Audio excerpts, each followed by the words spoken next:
They told the government I was dead. That's what the clerk at the post office said to me, as if it were a casual weather update. She didn't even look up at first, just kept scanning her screen, chewing on her lip, tapping the keyboard with those long pink nails. "I'm sorry, sir, but our system says the recipient is deceased." It took me a moment to respond. At 78, I don't always hear things the first time, but I heard that just fine. "Deceased," I repeated, blinking behind my glasses. "What did you just say?" Now she looked at me, a flicker of doubt passing over her face. "That's what it says here." She leaned in toward the screen, squinting. "George Miller, date of birth, July 3rd, 1947. Status, deceased. Records updated 3 months ago." She looked up again, more uncertain now.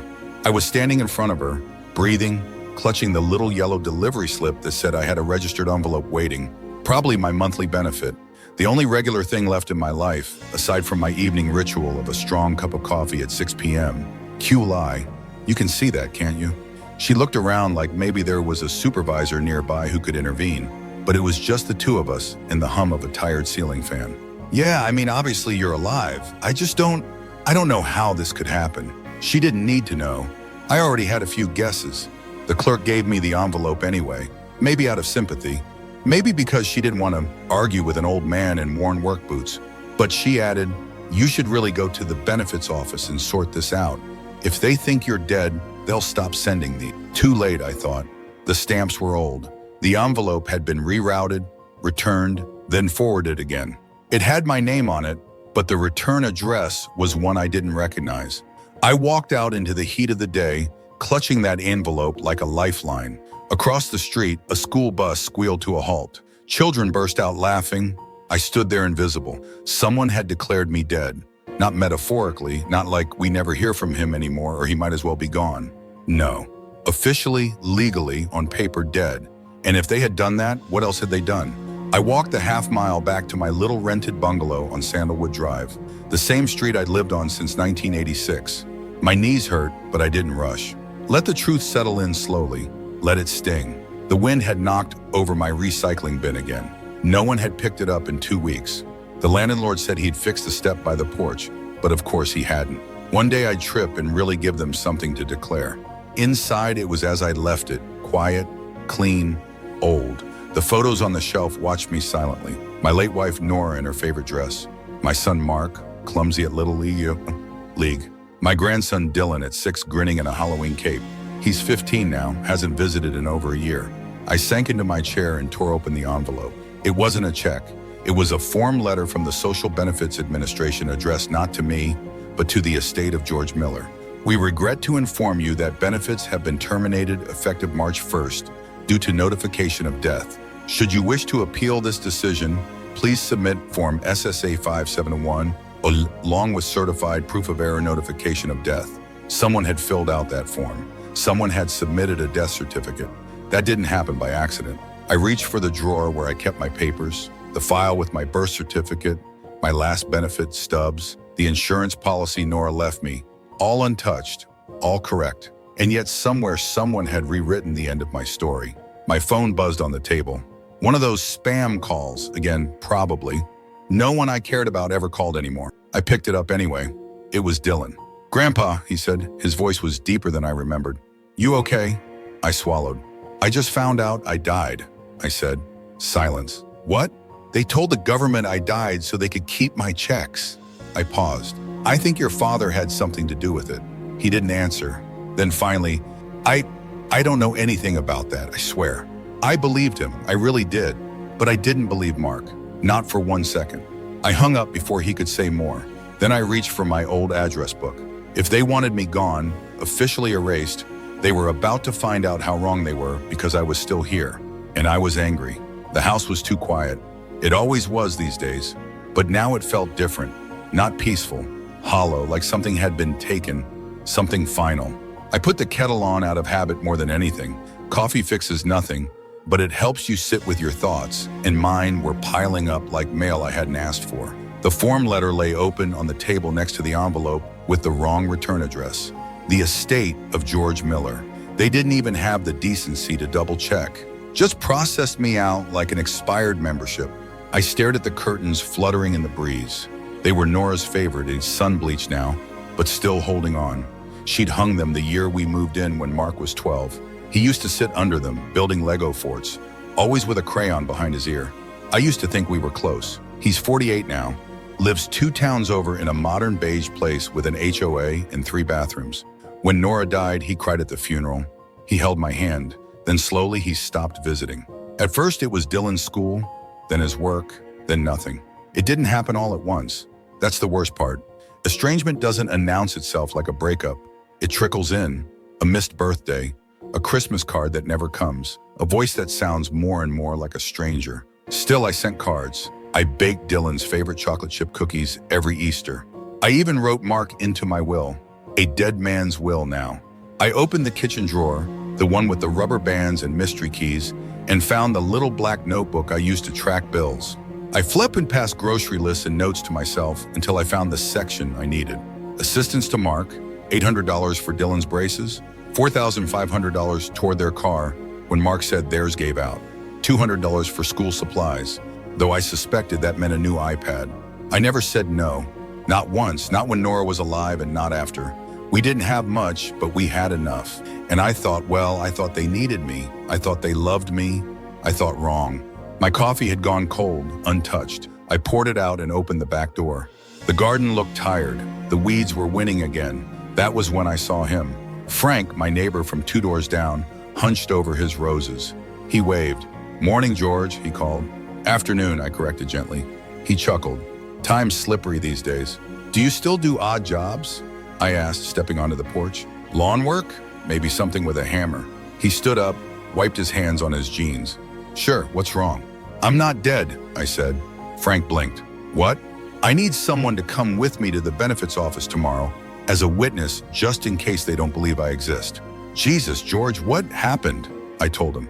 "Not all of it. Not Mark, not the money, but enough. That someone filed false paperwork, that I'd been cut off, that I needed to prove I was still breathing." Frank's face darkened. "That's fraud," he said. "That's serious." "Tell that to the system," I muttered. "They haven't even asked for proof," he nodded. "I'll drive you." "Thank you." That night, I barely slept. I kept hearing those words again. Status deceased, like I was just a line item. Deleted. I sat up around 3 a.m., pulled on my robe, and walked to the little writing desk by the front window. It still smelled faintly of cedar and mothballs. I opened a fresh page in the notebook. At the top, I wrote, "Things I know for sure. I am alive. Someone is lying. I will not be erased." The wind picked up outside. A branch tapped against the glass. Like a finger. They thought they'd silenced me, showing me that no one would notice, that I'd sit quietly in my little house until the paperwork became truth. But I raised a child once. I buried a wife. I built a life from scratch. And I wasn't about to let anyone, not even my own son, bury me before my time. The benefits office sat in a squat gray building behind the supermarket, the kind of place that looked tired even at 9 in the morning. Fluorescent lights buzzed overhead. A line of plastic chairs lined the wall, filled with people who looked like they'd been waiting for something more than just paperwork. Maybe dignity, maybe clarity, maybe hope. Frank sat beside me, reading an old fishing magazine. He hadn't asked questions on the drive over, just nodded when I told him what I needed. A quiet presence, someone with a name and an ID who could say, "Yes, I know this man. He's not a ghost." When my number was called, B74, I stood carefully, knees stiff, and walked to the window. The clerk was young, maybe 25, with heavy eyeliner and a badge that said Chantel. "Hi there," she said, not looking up yet. "What can I help you with today?" "I need to correct a record," I said.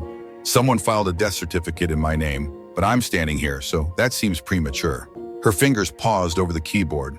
She glanced at me, then back at the screen. "Name, George Miller, July 3rd, 1947. Clicking, typing. A faint crease appeared between her brows. "Huh?" she said. "Okay, yeah, it says you were declared deceased on February 18th. Certificate on file. Who submitted it?" Chantel squinted. "We don't usually have that info. Let me... hang on." She tapped and scrolled, then turned the monitor slightly away from me.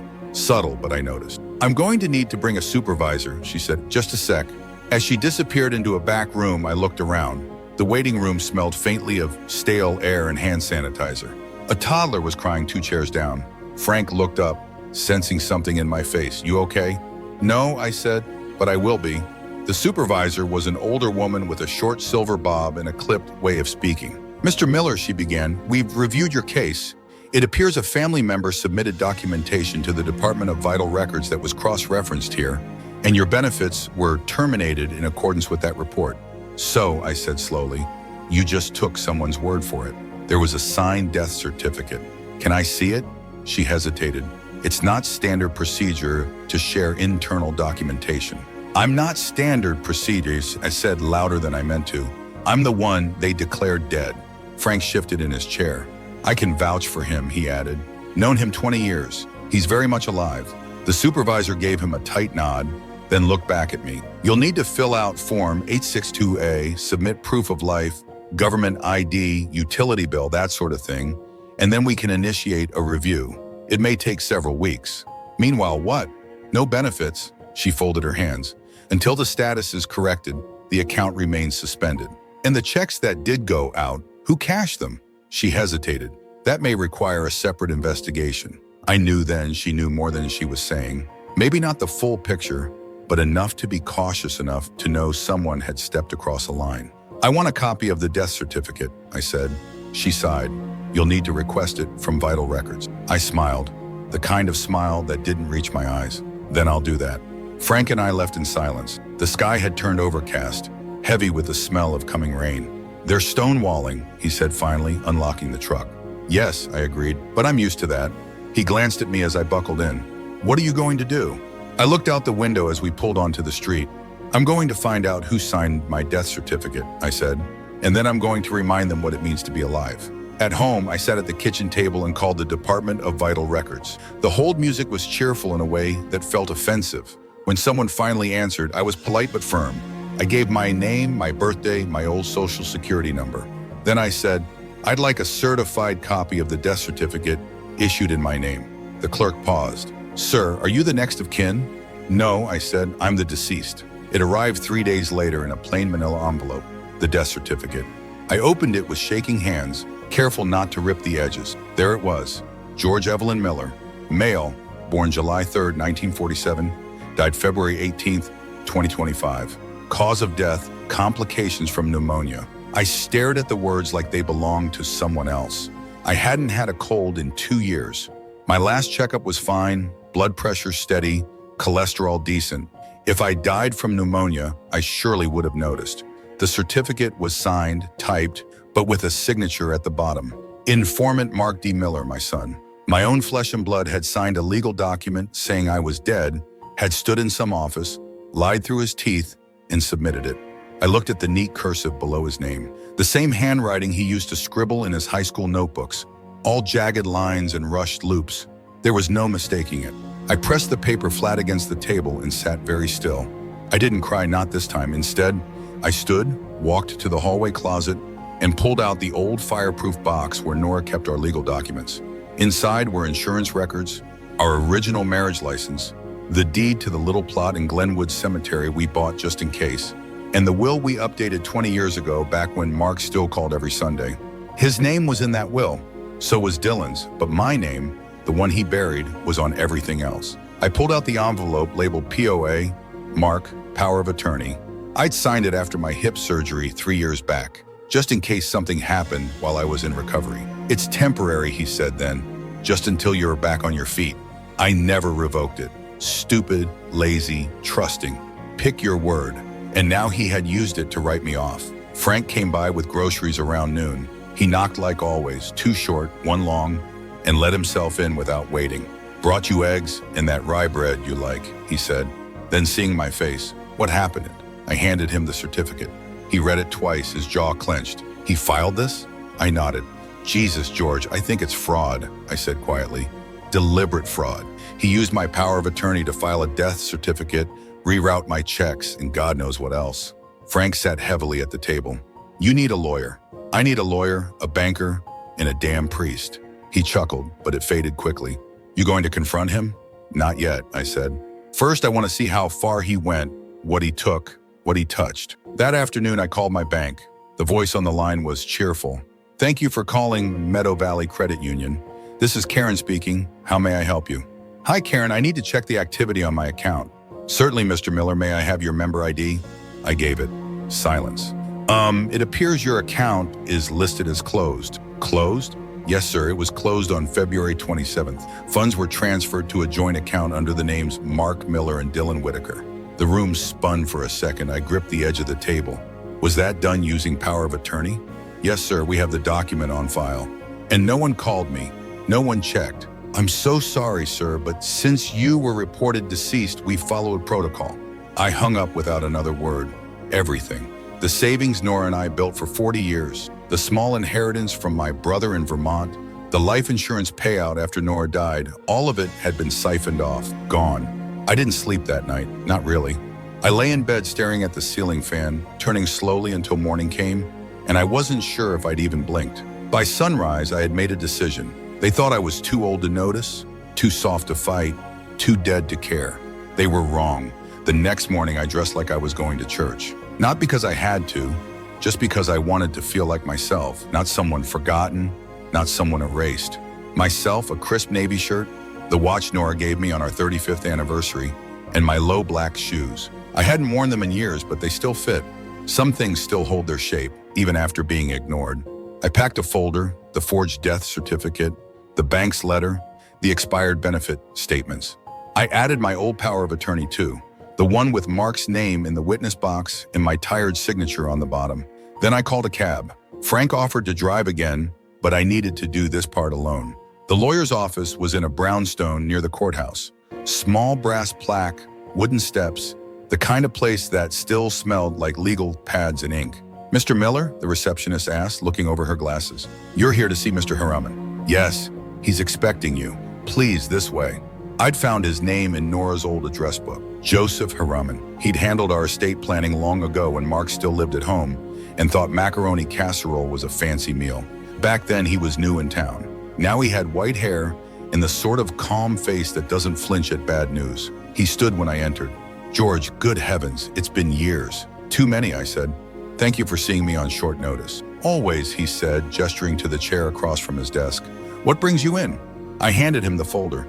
He read slowly, methodically, nodding now and then. When he got to the death certificate, he stopped. He filed this? He asked. Yes. And the bank statements, the transfers, all using the POA? I nodded. He leaned back, took off his glasses, and pinched the bridge of his nose. Well, he said softly, that's not just unethical, it's criminal. I figured, what do you want to do, George? It was the first time someone had asked me that since Nora died. What I wanted? I answered without hesitation. I want to revoke the power of attorney.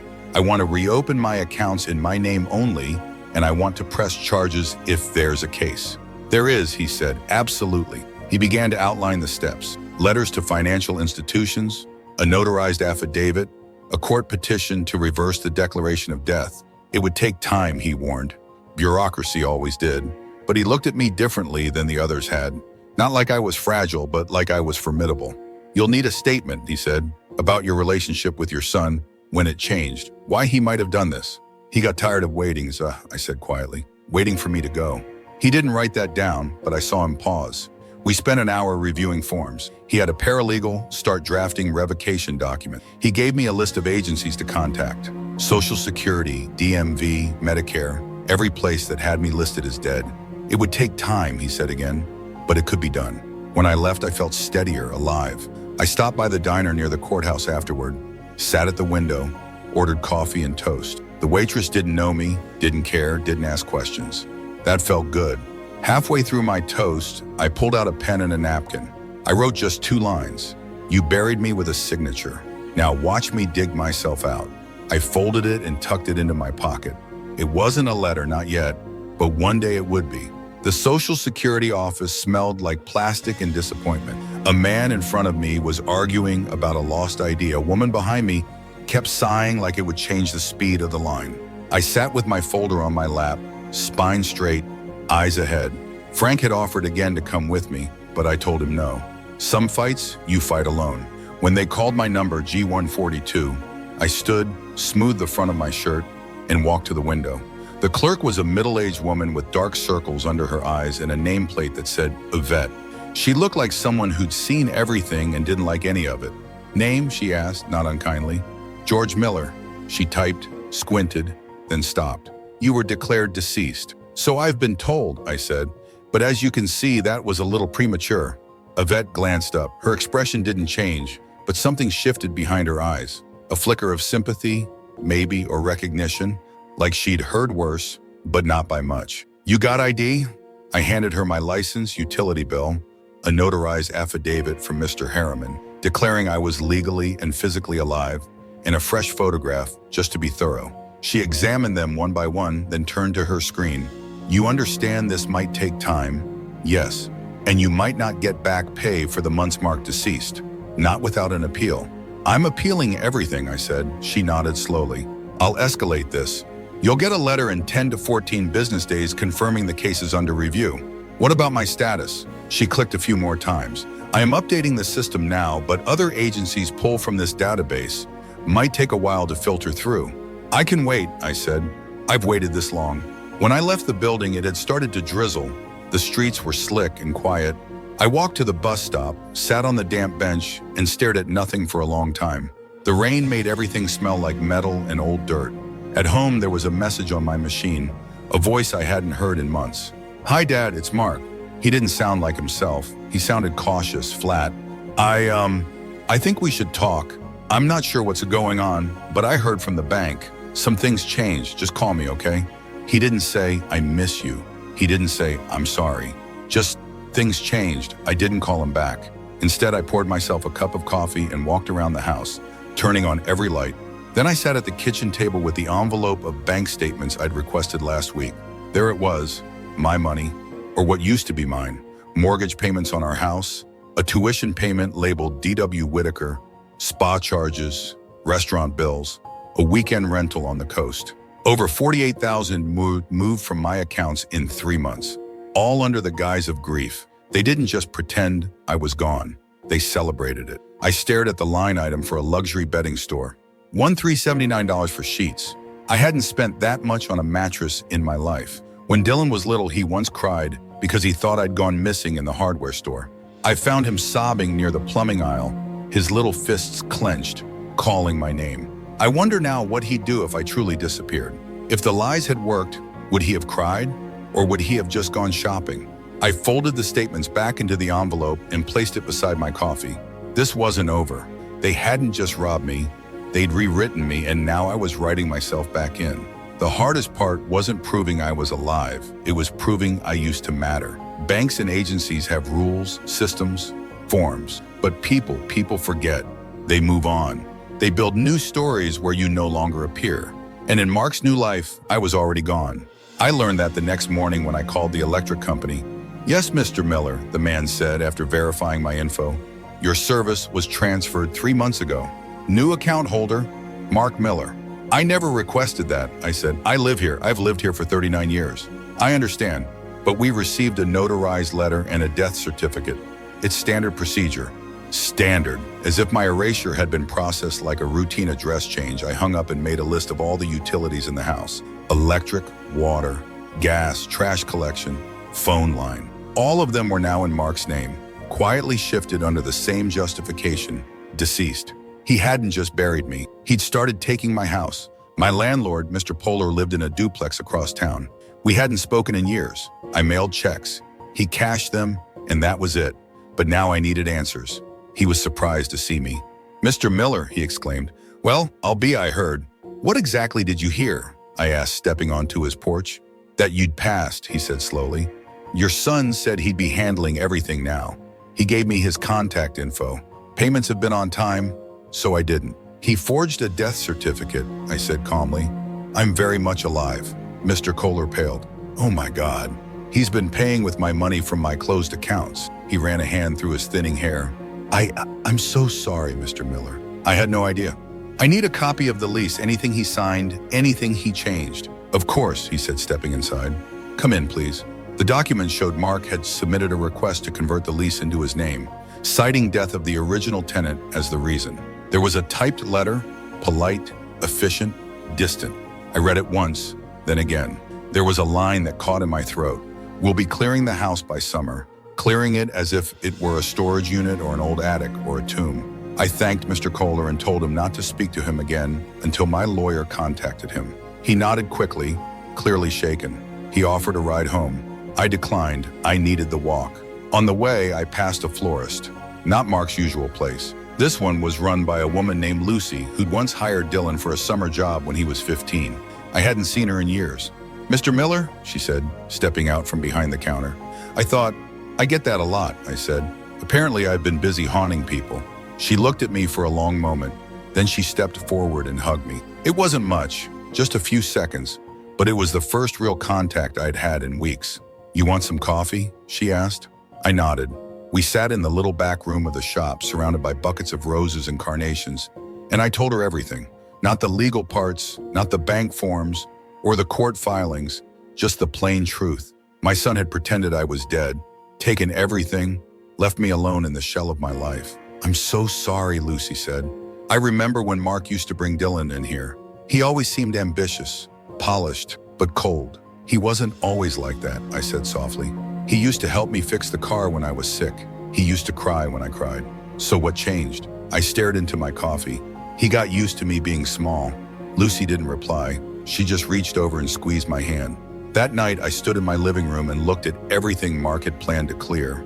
The armchair with the worn cushion where Nora used to read, the bookshelf with her favorite mystery novels, the framed cross-stitch from my brother's last Christmas. They weren't things, they were proof. Proof that I had lived, and I wasn't going to let anyone sweep that away. Joseph Harriman's office smelled like lemon polish and determination. He looked up from his desk when I walked in, already setting aside a folder. "I was just about to call you," he said. "There's progress." He gestured for me to sit, and I did, carefully setting my own growing folder beside me. "I've submitted the revocation of the power of attorney," he said. "We also filed a motion with the probate court to reverse the legal presumption of death. Normally that takes months, but given the evidence they've agreed to expedite." He tapped the folder. "Your identity, George, will be legally reinstated within 10 business days." It should have felt like a victory. Instead, I felt tired. "All right," I said. "What happens after?" "Well, we notify the bank, the landlord, the benefits office. They'll all be obligated to update their records, and we can begin pressing charges." He hesitated. "Have you decided how far you want to go?" I looked at him. His face was kind, patient, but behind it was the same question everyone had danced around. "Do you really want to do this to your own son?" "I want it on record," I said. "I want them to know it wasn't just a mistake. I want the law to recognize it for what it is: fraud, exploitation, theft." He nodded. "Then we'll proceed. I also want to change my will." His eyebrows rose. "Understood." I pulled out a new sheet of paper. "My assets, what's left of them, go to no one who declared me dead. Marky is out. So is Dylan." He blinked. "Dylan too." I paused, then I shook my head. No, not yet. He's still a boy in this. I don't know if he knew, but if I learn he did, he's out too. I'll draft a conditional clause." I nodded. There was something final about those words, as if I'd just stepped through a door I couldn't walk back through. And maybe I had. After I left Haraman's office, I walked to the library. I hadn't been in a long time, but the card still worked. The woman behind the counter, Marcy, who used to manage the Tuesday book club, recognized me. "Mr. Miller, my God," we heard. "I know what you heard." She leaned forward. "So you're very much here and not in the mood to be whispered about." She blushed, looked chastised. "Of course, can I help you find something?" I thought for a moment, then I said, "I need books on elder fraud, identity recovery, and criminal misuse of power of attorney." She didn't ask more questions after that. I left with 4 thick books, a renewed sense of direction, and a fire in my chest I hadn't felt in years. When I got home, there was a voicemail from Dylan. "Grandpa, hey, Dad's kind of freaking out. Said there's been some banking issues. He told me not to call you, but I don't know. This whole thing feels weird. Just if you're okay, can you let me know?" It was the first time I heard doubt in his voice. I didn't call him back. Not yet. But I saved the message. Then I opened one of the library books and started reading. The introduction was simple. Most elder financial abuse is committed by family members. They count on silence. They count on shame. They count on you doing nothing. They'd made the wrong bet with me. The courthouse was colder than I remembered. Or maybe I was just older now. Either way, the chill followed me into the hearing room. A plain space with beige walls, plastic chairs, and a worn wooden table where truths were supposed to be sorted from lies. Joseph Haraman sat beside me, calm as ever. He had prepared everything: documentation, statements, copies of every fraudulent action Mark had taken in my name. On the other side of the room sat a woman from the county registrar's office representing the state. She wasn't the enemy, she was just the gatekeeper. But I could tell she didn't quite know what to do with me, a dead man sitting upright in court. Petitioner seeks reversal of a wrongful death designation. The clerk read aloud. The judge, a pale man with droopy eyelids and a surprisingly kind voice, looked down from the bench. "Mr. Miller," he said, "you've submitted proof of identity, medical affidavit, live testimony. Frankly, this is the most well-documented case of being not dead I've ever seen." A faint chuckle ran through the room. Even the registrar cracked a smile. "I'd laugh," I said, "if it hadn't taken 8 weeks to convince people I still existed." He nodded. I read the file. "This is disturbing." He turned to the registrar, and the original certificate. She slid a copy across the table. "Filed February 18th by the informant Mark Miller under the authority of power of attorney, which is now revoked." Haraman added. The judge studied the paper for a moment, then looked at me again. "Do you wish to make a statement, Mr. Miller?" I stood. My knees ached, but my voice didn't waver. "My son declared me dead," I said, "not because I was ill, not because he was grieving, but because I was inconvenient, because he wanted what I had before I had the decency to stop breathing." The room was silent. "He used that lie to drain my accounts, transfer my lease, take over my utilities, and erase me from the systems that once recognized I was here. He didn't just file a form, he made a choice, a long, deliberate choice. And I've spent every day since then proving something that should never have needed proof." I paused. "I'm not here for pity, I'm here for my name back." The judge tapped his pen against the table. "Petition granted," he said. "Let the record show George Evelyn Miller is legally alive. Status to be restored across all state agencies within 5 business days." He looked up. "Welcome back, Mr. Miller." I sat down slowly. My heart was steady, but my fingers were cold. Outside, Harriman smiled as we stepped into the sunshine. "That's one battle won." "One, Ashreya," I agreed. We walked a few steps in silence. "What now?" he asked. "I want to press charges," I said. "Let the DA see what he did." He nodded. "We'll submit everything, but be prepared. It may take time." "I've got time," I said. "And if I don't, I'll make noise until someone listens." Back home, the phone rang. It was Dylan. "Grandpa," his voice cracked, "Dad's freaking out. Says you went to court, that people are asking questions. He says you're trying to ruin him." "I'm not trying," I said. "I'm succeeding." Silence. Then, "Did he really do all that?" "He filed my death," I said. "You tell me, Dylan. What did you think happened when I stopped answering when the checks kept coming?" He didn't speak. "Did you believe I was gone?" I asked softly. "I don't know," he whispered. "You do," I said. "You just didn't want to ask." Another silence. "I'm sorry." I didn't answer, not because I didn't believe him, but because it was too soon to know if sorry would be enough. He added, "Can I come see you?" I hesitated. "Not yet." Then I hung up and stood by the window, watching the trees away in the afternoon light. The world still moved, and I was still here to see it. He didn't expect me at the door. I could see it in his eyes the moment he opened it. A flicker of disbelief, then panic, then something harder to name. Not guilt, not fear, just the raw, stinging awareness of being caught. "George," Mark said, his voice thinner than I remembered.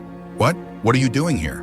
I didn't answer. I stood on the welcome mat of the very house my money helped buy, the white clapboard 2-story with the stone planters he never tended, a new car in the driveway, a hanging basket by the porch, all polished, all curated, all mine. He stepped back, hesitating. "You want to come in?" I walked in without asking. The inside was worse than I imagined. Not because it was messy, it wasn't. It was immaculate, cold, pale, magazine perfect. But everywhere I looked, I saw something taken. The leather recliner from my old den, my blue wool throw from the living room, even the glass jar where I kept screws, now filled with decorative pebbles, sitting by a gas stove I'd never cooked on. He watched me, his arms crossed like he wasn't sure if he should defend himself or his furniture. "I didn't think you'd want any of that stuff," he said. "I just didn't want it to go to waste. It wasn't yours to take. You were gone," he said sharply. "You weren't answering. The neighbors said you hadn't been outside in weeks. You filed a death certificate," I said. "You told the government I was dead. You transferred my accounts. You rerouted my checks. You moved my lease, took my name off the records, and started cleaning out my house." His mouth opened, closed, opened again. I didn't think it would go this far. No, I said. You thought it would go quietly. He walked to the kitchen, motioning for me to follow, as if the geography of countertops and coffee mugs could make this a normal conversation. I was struggling. Okay, Dylan's tuition, the mortgage. You had a choice, I said. You had a dozen. You could have asked. You could have told the truth, but instead you put a knife in my back and called it necessity. I didn't know how to stop, he whispered. That I believed. We stood in silence, just the hum of the refrigerator between us. Where is he, I asked. Dylan at school, he said. Was he? I shook my head. He called me. He knows. Mark turned away, gripped the edge of the counter. His knuckles were white. I never meant to hurt you. You buried me, I said. You didn't just steal. You tried to erase me. And that was the truth that hung in the air between us. Heavier than accusation, more permanent than disappointment. He turned to face me. Are you going to press charges? I already have. He blinked. I'm not here to ask your permission, I said. I'm here to see what you did with my eyes in my time. He looked around at the house, the things, the silence, and then he said it. I was tired of waiting. It wasn't cruel, it wasn't shouted, it was just honest. Tired of waiting for me to fade, to give, to leave. I nodded once. Then I walked to the front door, opened it, and stepped out onto the porch. The sky was overcast, the trees were still, and I felt light. Not because justice had come, but because I had finally stopped pretending he was someone he wasn't, and stopped pretending I was someone who deserved it. I didn't say a word when Dylan opened the door. He stood there in his wrinkled hoodie and college sweatpants, looking older than I remembered, but also younger. The way guilt can age you in one way and strip you down in another. Grandpa, he said softly. I nodded. He stepped aside. The apartment smelled like instant noodles and detergent, posters on the wall, a laundry basket in the corner. His life in pieces like all student apartments, half-built, still uncertain. I didn't know you were coming, he said, fidgeting with the sleeve of his hoodie. Dad didn't say. I didn't come to see him. He blinked. He's not here. I know. He watched me take a seat on the edge of the worn futon, the kind that sags no matter how much you adjust the cushions. He sat across from me, elbows on his knees, head bowed like a boy waiting for detention. I didn't think you were really gone, he said after a moment. But Dad said, I don't know. He made it sound like maybe you were better off, that you didn't want anyone bothering you, that everything was taken care of. He told the state I was dead, I said. He took everything I had. His face tightened. He told me not to ask questions, he murmured. He said grief made people judge unfairly. I looked at him closely. And what do you think now? He met my eyes. I think I should have come to your house. I think I should have knocked on your door no matter what he said. I didn't nod. I didn't forgive him, but I listened. He pulled something from his backpack, a small box wrapped in brown paper. I went by your house a few weeks ago, he said. I didn't knock. I just left this on the porch. Thought maybe you'd see it. I opened it slowly. Inside was a tiny ceramic frog, chipped, painted unevenly, a school project years old. You used to keep this by the kitchen window, he said. Said it was your good luck scream, Mom. I remember. I found it in a box, he said, in Dad's garage. He was sorting what he called old clutter. He winced at his own words. I'm sorry, he whispered. The frog sat in my palm, warm from my skin. I don't know what to do, he added. I don't know how to fix it. You can't, I said. Some things stay broken, he swallowed. But you can stop pretending, I added. That's where it starts. He nodded slowly. I never wanted him to do what he did, he said. But I didn't stop him either. And that's something you'll have to carry, I said. Silence fell again, not cold, but still. He asked, do you hate him? I don't know what I feel, I said. I used to love him so much I couldn't see who he'd become. And now I see clearly. He looked down at his shoes. I want to see you again, he said, even if it's not the same. I stood slowly, setting the frog on his windowsill. We'll see, I said. As I walked to the door, he stood too, awkward, quiet. I'll call you, he said. If you do, I said, don't wait for me to die first. And then I left. The bank manager's office was brighter than I expected.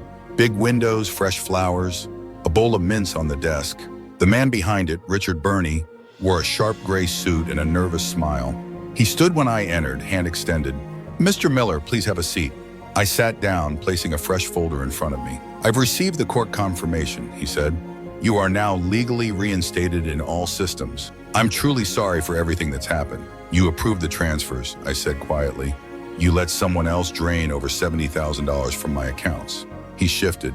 We acted based on documentation provided at the time, the death certificate, the power of attorney. That power of attorney is now null and void, I said.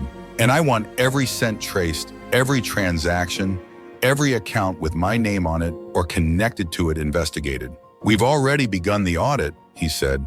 Some of the money was moved into a joint account with Mr. Miller's son. Some was used for direct purchases. We're filing a fraud report with our legal department and will assist law enforcement as needed. Good. I also understand you wish to open a new account. I slid a document across the desk. A trust in the name of Eloise Matten. He blinked. Eloise?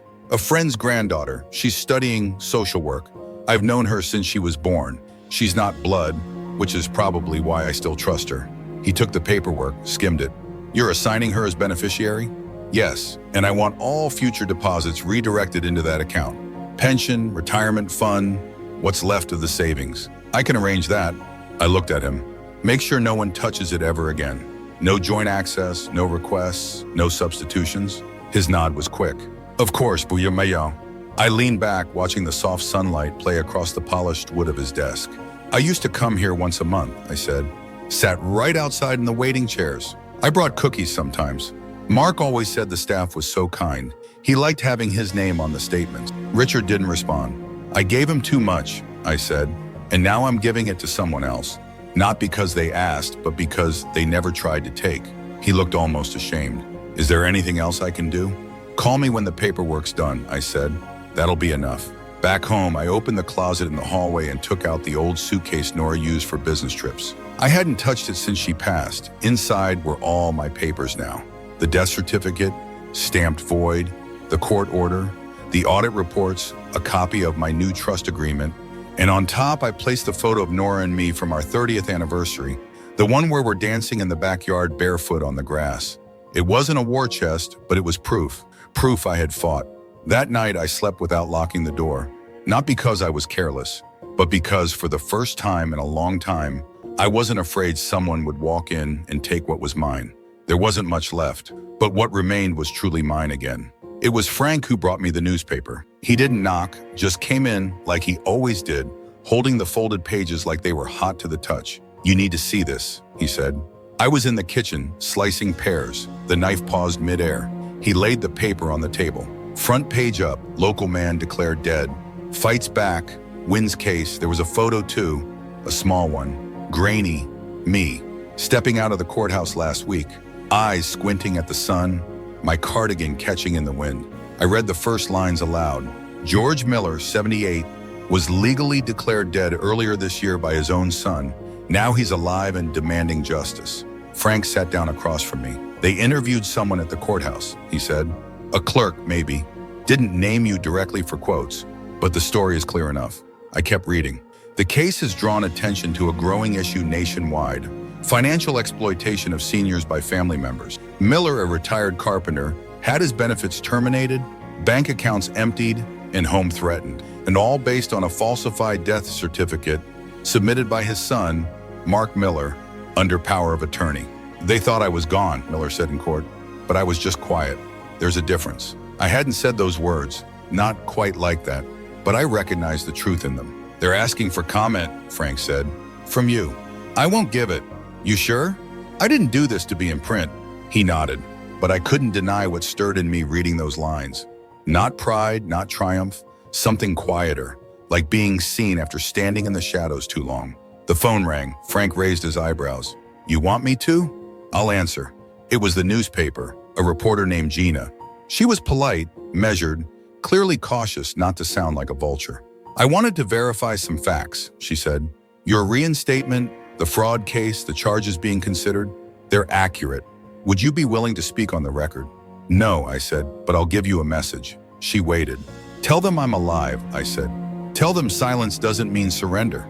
And tell them some men grow resolute with age, not frail. She paused, then said, May I print that? You already did, I said, and hung up. Later that afternoon, Frank came back with a second copy of the paper. Thought you might want one that isn't wrinkled. I tucked it into the same folder with the court papers and the frog from Dylan. One day someone might open that folder and wonder what kind of man I was. They won't need to guess. They'll see what I did when they tried to erase me. And maybe, just maybe, they'll remember not to stay quiet. The charges were filed 2 weeks later. I didn't get a call from Mark. Not a letter, not a knock at the door, but I didn't need one. So I knew the moment I saw the envelope from the district attorney's office waiting in my mailbox. Frank was trimming hedges next door when I opened it. "Is that it?" he asked, wiping sweat from his brow. I nodded. "They're pursuing financial exploitation and identity fraud. 2 felonies, 1 misdemeanor." He whistled low. "He won't like that." "No," I said, but I didn't like being dead. I sat on the porch and read the letter again. There was something formal, almost cold about the way they listed it. The People versus Mark Miller. But it wasn't cold to me, it was personal. It always had been. They'd given him a court date, a hearing, and if it went to trial, the possibility of sentencing. He wouldn't see prison, not likely, but there would be a record, a mark, proof. I didn't feel vindicated. I felt sad. Sad that it came to this. Sad that the boy who once clutched my hand during thunderstorms had become someone who could lie with such ease, who could bury me for a price. I made a pot of coffee and sat with the quiet for a long time. Then I wrote him a letter. I didn't plan to send it, but I needed to write it. "Mark, you didn't just steal money. You stole the shape of my life. You stepped into rooms I built and claimed them. You took silence for weakness. You bet on my love lasting longer than your conscience. And maybe in some ways you were right. I gave more than I should have. Not because you asked, but because I wanted to believe. I wanted to believe you were still the boy who helped me fix the car and never complained during chores. You're not, and I've accepted that. But here's what you didn't erase. I am still here, still standing, still breathing in this little house with its crooked step and yellow curtains. You cleared out drawers, but you didn't clear me. You never will. I hope you sit with what you did. I hope it keeps you awake sometimes like it kept me awake for months. But more than that, I hope one day you tell the truth. Not to the court, not to me, to yourself, because that will be the first honest thing in a very long time." I folded the letter and placed it in the back of my notebook. Then I went outside, watered the rose bush Nora planted 30 years ago, and sat down on the steps. The breeze was warm. A robin picked at something near the sidewalk. And I let myself think, not about what was taken, but about what remained. My name, my story, my breath in the morning. That was enough. I didn't attend the hearing. Joseph went in my place with a folder thick as a brick, bank records, affidavits, statements, timelines. He called me after it ended. He entered a plea, he said. No contest to the felony, guilty to the misdemeanor. The court accepted that. What does that mean for him? No jail time, probation, restitution order. He'll have to repay a portion. Not everything, but something. I nodded, though he couldn't see it. He didn't speak in court, he added. Not a word. That night, I sat at my kitchen table with the lamp low and the window open, letting in the summer air. I took out the old black notebook, the one I started months ago when I first found out I was deceased. The page titled, "Things I Know for Sure" was still there. I am alive. Someone is lying. I will not be erased. I added a fourth line. They were wrong about me. They thought I wouldn't fight. That age softened your spine. That love could be used like rope to tie someone down, then walk away with their things. But I've learned this. Quiet is not the same as weak. Stillness is not surrender. The next morning, I took the bus into town. I walked to the post office where it all began, the place where a young clerk had looked at a screen and told me I was dead. She was there again. She looked up and blinked. "Oh," she said, "it's you." I smiled. "It is." She flushed. I heard what happened. I'm so sorry." "You were just doing your part," I said. "It wasn't your fault." She paused. "You look different." "I feel different." Before I left, I mailed a single letter, not to Mark, not to the court, to myself. It was the letter I'd written months ago, folded and sealed now with the words, "Keep this written in my own hand." Sometimes we forget how far we've come, and sometimes we need a reminder, a breadcrumb back to ourselves. On the way home, I passed by Lucy's flower shop. She saw me through the window and waved me in. "You made the paper again," she said, handing me a clipping. It was a short column, not scandal, just commentary. "Elder fraud is real, but so is resilience." My name wasn't even in it. Still, I smiled. "I keep thinking about everything you've been through," she said. "And you're still here, still upright, still in one piece." Not the same piece, I said, but yes, still here. As I was leaving, she stopped me. "George," she asked, "if you could say one thing to someone who's going through the same thing, what would it be?" I thought for a moment. Then I said, "Don't wait to be saved. Save yourself." And that's what I want you to know. If you're still reading, if you've ever been taken for granted, dismissed, silenced, don't wait for someone to come fix it. Start walking, start asking, start writing things down. They might try to write you out, but you get to write back. And if this story meant something to you, if it made you feel seen or strong or simply not alone, then share it. Leave a comment, pass it on. Not for me, for the next person. The one who's just now realizing they tried to bury him and forgot he was a seed.